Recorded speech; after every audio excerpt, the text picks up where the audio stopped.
Vreau să vă arăt azi o rețetă pe care am învățat-o în Sicilia de la o bunicuță. Dacă îți place peștele, este exact ce trebuie. Rețeta originală se numește bacala sfincione, ceea ce înseamnă cod făcut în stil sfincione. O să vă spun ce înseamnă sfincione.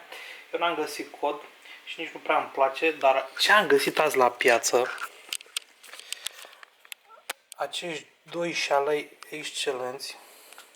Pentru rețeta asta ai nevoie de cod sărat. Eu folosesc șalou pentru că e mai bun. Orice pește alb e bun. Pesmet, am luat niște crutoane, voi face pesmet în casă. Ceapă, multă ceapă, am luat o ceapă mare, s-ar putea să mai pun niște ceapă. Niște anșoa, suc de roșii. Tradițional se folosește o brânzică tare numită caciocavallo, o să vă explic și de ea. N-am găsit caciocavallo, însă am păstrat brânza să fie tot italiană și am luat niște provolone. Și acum să vă explic despre ce este vorba. Așa, am acești doi șalei pe care i-am curățat în interior. Nu le-am scos solzii pentru că nu am nevoie, pentru că primul pas pentru a face această rețetă este să fierb 5 minute peștele, astfel încât să pot să-i scot pielea ușor. Pot să fac asta cu un cuțit de filetat, dar e mai ușor dacă îl fierbi. Bun, mai întâi voi tăia acest cap pe lângă aripioarele inferioare de aici. Perfect. Vreau să am cât mai puțină pierdere. Perfect. Și acum tăiem acest cap. Dacă vreți puteți să-l păstrați ăsta, faceți un stoc frumos de pește. Nu m-am hotărât încă ce vreau să fac. Repet procesul și la al doilea pește. Peștiuț. Trebuie să vă povestesc puțin despre rețeta asta. Așa, deci pe scurt, bacala sfincione înseamnă un sfincione făcut din pește. Bacala în italian înseamnă cod. Sfincione este un fel de pizza. Nu este nici focaccia, nu nici pizza, este mai mult un pizza pie, așa. Are blatul pufos înalt ca pizza romană și ca și topping sunt două variațiuni. Cea mai comună, și este numai în Sicilia chestia asta, sfincione. Cea mai comună este cea sfincione rosso, care este cu sos de roșii și multă ceapă. Și sfincione bianco, pui foarte multe brânzeturi peste. Practic este un sfincione, este o plăcintă de pizza, dar în loc de crusta de cocă o să fie pește. Practic asta înseamnă bacala sfincione. Variația pe care o fac eu nu o să folosesc cod, nu o să folosesc bacala, în bacala sfincione, să folosesc șalou, merge orice pește alb.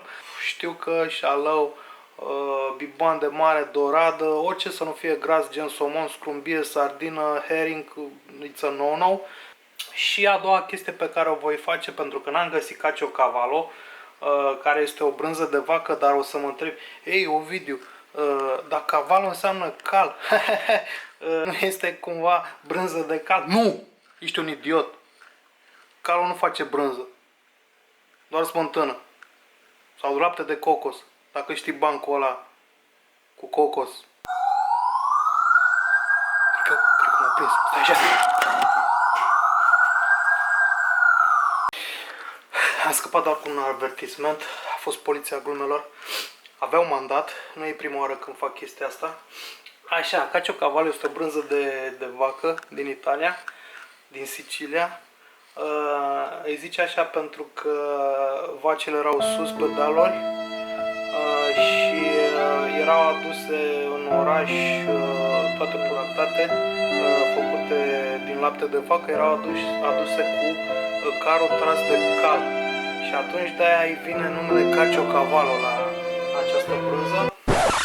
Eu nu o să o folosesc pentru că n-am găsit așa ceva, dar am găsit ceva foarte bun, un provolone, și o să iasă foarte bine. Primul pas este să punem peștele la fiert 5 minute. Nu vreau să-l gătesc aici. Vreau doar ca să scot pielea mult mai ușor de pe pește. Bun.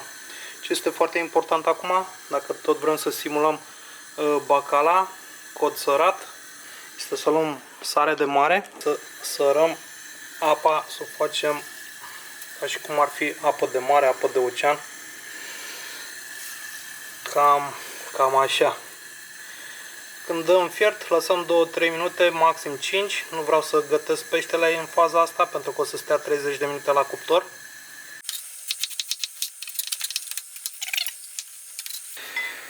Da, cred că trebuie și mai mult. Bun. Am pregătit ceapa, avem sosul de roșii. E timpul să punem ceva împreună acum. Peștele fierbe de vreo 2 minute. Voi opri focul.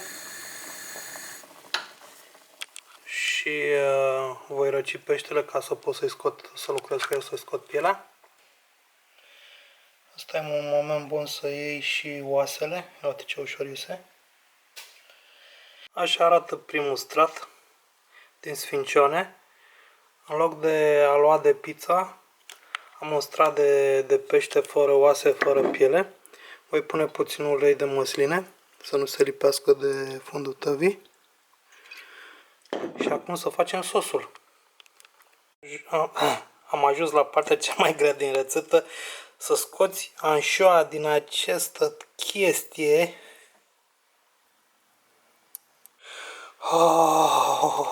De ce? Începem sosul. Punem ulei de măsline să acoperim fundul tigăii. Când sfârâie știu că e ce trebuie.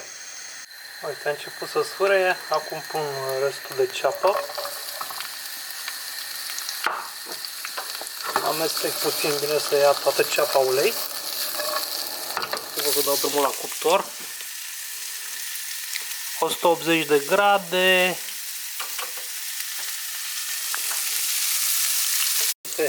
Faceți ca mine să ardă și ceapa. Dați focul mai încet. Trebuie doar să fie fleașcă.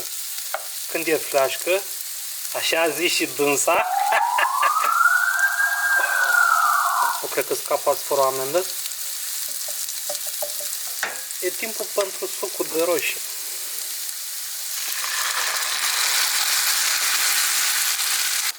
Pentru că știu brandul ăsta de suc de roșii, știu că e mai acid, o să pun și puțin zahăr.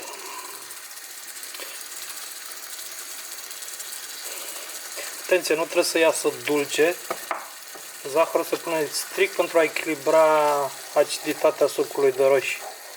Și în loc de sare, voi pune 1, 2 fileuri de anșoa, pe care le voi lăsa să se topească. Dau focul mai încet. Bine? Și acum aștept să se topească anșoa. Voi pune niște piper. Acum trebuie să pun puțină apă aici și puțin cam prea gros, și dacă mai scade, o să mai pun puțin apă. O să suntem aici și mai chinuit. O să pun puțin din uleiul ăsta de anșoa. Să mai pun ceva ce nu e în rețeta originală, dar mie îmi place. O să pun niște peperoncini, niște fulgi de chili. Îmi place mai picant. Voi gusta să văd ce mai trebuie. Mai trebuie sare. Cum voi face pe smatul? Am aceste crutoane. Ce mișto dacă îți faci tu propriul pesmet, e că controlezi granularitatea și eu vreau să iasă mai grunjos și dacă nu iei panko, nu găsești pe piață așa ceva. Cred că e gata. Ia ce avem noi aici. E ce trebuie. Sosul este făcut. Și acum venim în faza finală. Luăm sosul, turnăm peste pește.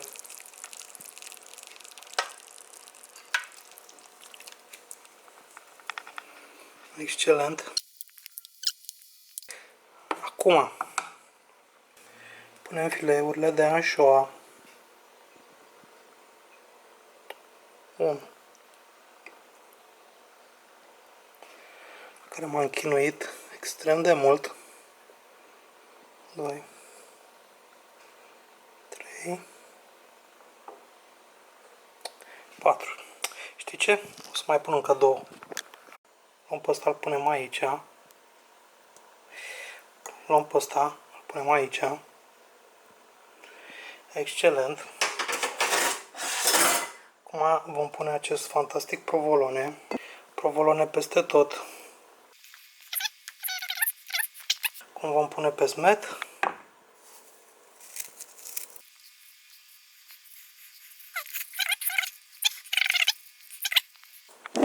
La sfârșit, puțin ulei de măsline. Și la cuptor.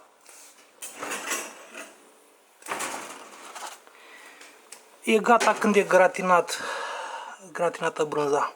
Ok? Au trecut 30 de minute.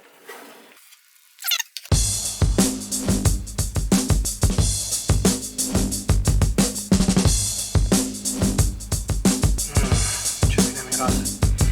Se răcește și abia aștept să intru în ea.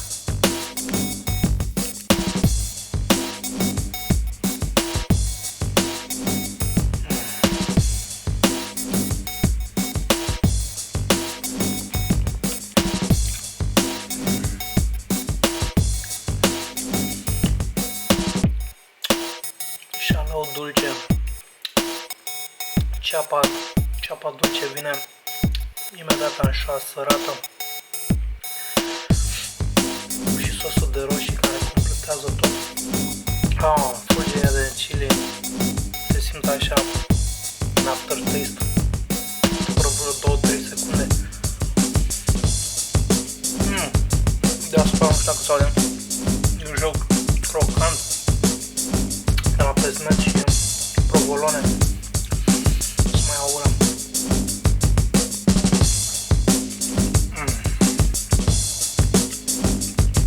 Excelent. Bacala sfincione. Good stuff.